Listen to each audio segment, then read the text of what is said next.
Bertambah 1 tahun, berlalu 1 tahun, berarti akan melangkah lebih dekat kepada kematian.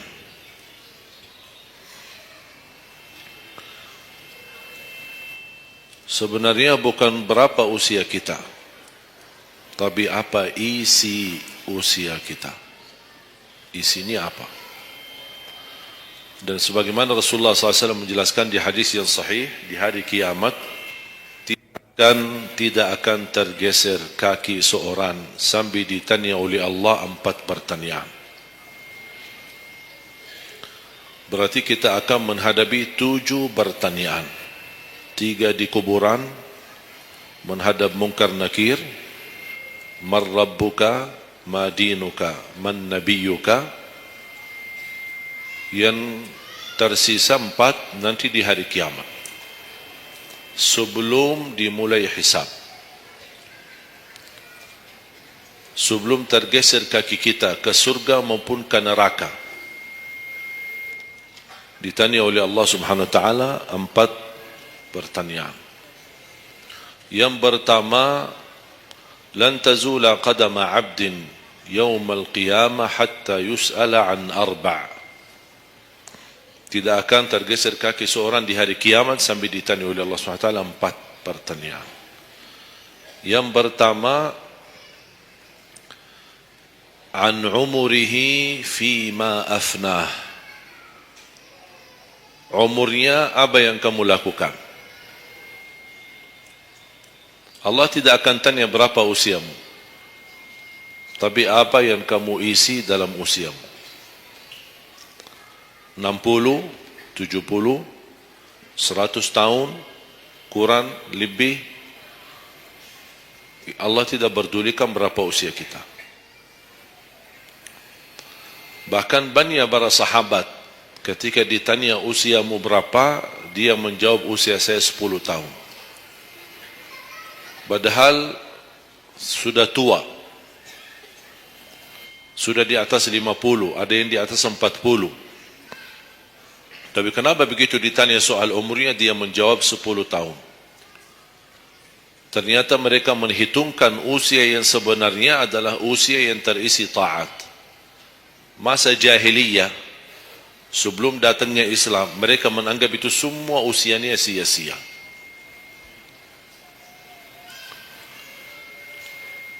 Berarti kalau ada orang muslim tidak salat sama sekali sampai usia 50 tahun, semua usianya sia-sia. Karena tidak ada ibadah satupun yang diterima kalau tidak pernah salat. Biarpun dia haji setiap tahun, puasa setiap Ramadan, dia bersedekah berinfak setiap hari, tapi tidak pernah salat 5 waktu sama sekali, sia-sia amalannya. Karena pertama yang akan dihisab oleh Allah salatnya. Kalau salat itu beres, baru akan ditanya yang lain. Kalau salatnya tidak ada, Allah tidak perlu bertanya yang lain. Makanya saya selalu berkata, khususnya para pemuda-pemudi, seberapapun dosamu, jangan tinggalkan salat. Sebesar apapun dosamu, jangan tinggalkan salat.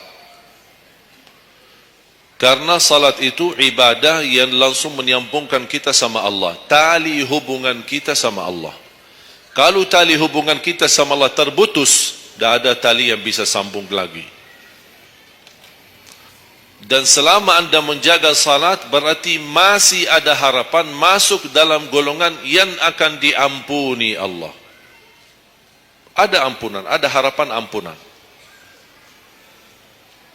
Tapi kalau tidak salat, terus bagaimana Allah ampuni kalau tidak mau bertaubat? Banyak orang berkata, saya malu. Atau dia merasa ada bisikan di hatinya.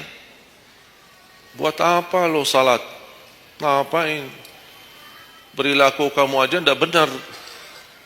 Sama orang tua aja tidak benar. Dosamu tidak pernah henti-henti. Bercuma salat, tidak usah. Itu ingat bisikan syaitan. Karena syaitan ingin semuanya sekali-kali rusak.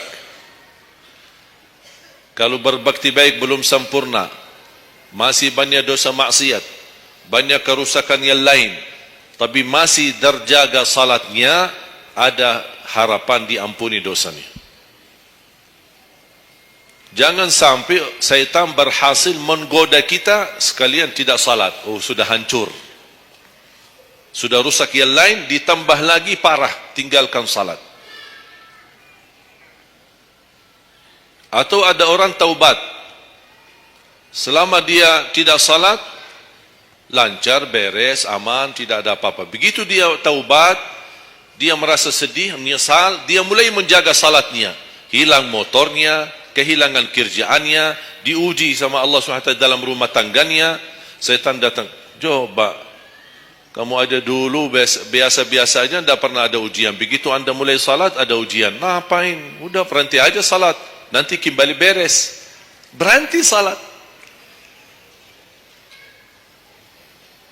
Pas begitu dia keluar masih kehilangan motor. Ya Allah, gimana? Saya selama ini tidak pernah salat, tidak pernah hilang motor. Begitu saya mulai salat, malah hilang motor saya. Datangnya setan di situ. Coba kalau kamu tidak salat, tidak bakal hilang motornya. Akhirnya dia merasa nyesal, dia berhenti. Berarti niatnya bukan taubat. Niatnya salat, ya Allah mohon aku salat tapi Allah jaga motor aku ya. Itu niatnya. Bukan salat karena Allah, tapi salatnya karena terjaga motornya. Itu beda niat.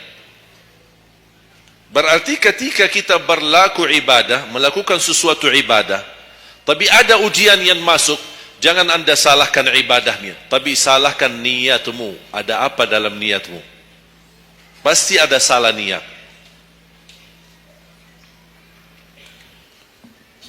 Dan itu inti daripada umur kita. Allah berikan 60 tahun. Kemarin saya hitungkan, kalau standar umur umatku kata Rasulullah kan 60 sampai 70. Itu kira-kira kurang lebih. Ada yang lebih tua, lebih panjang usianya, ada yang lebih muda. Tapi standar kata Rasulullah SAW, a'maru ummati baina 60 wa 70. Standar umur umatku antara 60 sampai 70. Ada yang melebihi dari itu, tapi sedikit sekali dibanding yang lebih muda. Saya kemarin hitungkan 60. Apa yang kita lakukan di dalam usia 60 tahun. Dari lahir sampai balik. Sampai tahun berapa? 15? Kita sepakat 15? 15 tahun. Berarti sebelum balik belum taklif. Sebelum balik belum taklif. Haji boleh tapi tidak wajib, karena syarat haji harus balik. Syaratnya harus balik, walaupun diperintahkan, dibiasakan untuk melaksanakan salat. Tapi anggaplah bedun taklif, belum ada taklif, belum ada kewajiban, berarti 15 tahun itu sia-sia. Dipotonglah dari 60, berapa sisa? 45. Tidur sehari berapa jam? Hah? 8? Boleh kita sepakati angka 8? Ya, kita bicara standar. Katanya menurut kesehatan, tidur yang normal dan pas dan cukup adalah 8 jam. Anggaplah 8 jam tidur. Ada yang tidur 12 jam. Ada yang tidur bangun, salat tidur bangun, salat tidur bangun. Kalau hari libur, dia tidur, tidak capek tidurnya. Begitu bangun, ya Allah begal badan saya, tidur lagi.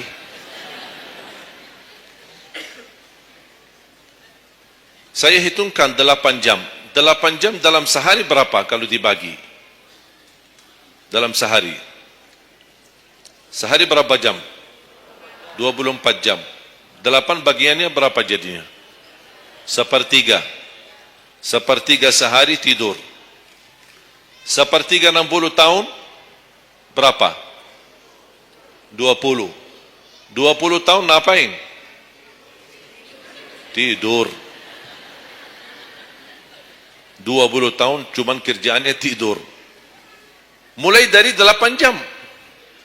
Coba, memang terlihat angkanya tidak terlalu besar. Tapi kalau dihitung dalam usia 60 tahun, 20 tahun tidur. Ditambah 15 belum taklif, jadi 35. Tersisa berapa dari 60? 25. Cari nafkah dan rezeki. Kerjaan, standar kerja, jam kerja berapa jam? 8. Berarti 60 tahun berapa jam? Berapa tahun kita kerja? 20 tahun. 20 tahun cari menjadi kaya. Tapi 20 tahun masih stres. Tak jadi kaya-kaya. Masih bermasalah. Ditambah habis 20 tahun pensiun, tambah hutang. Belum lagi hutang sana sini.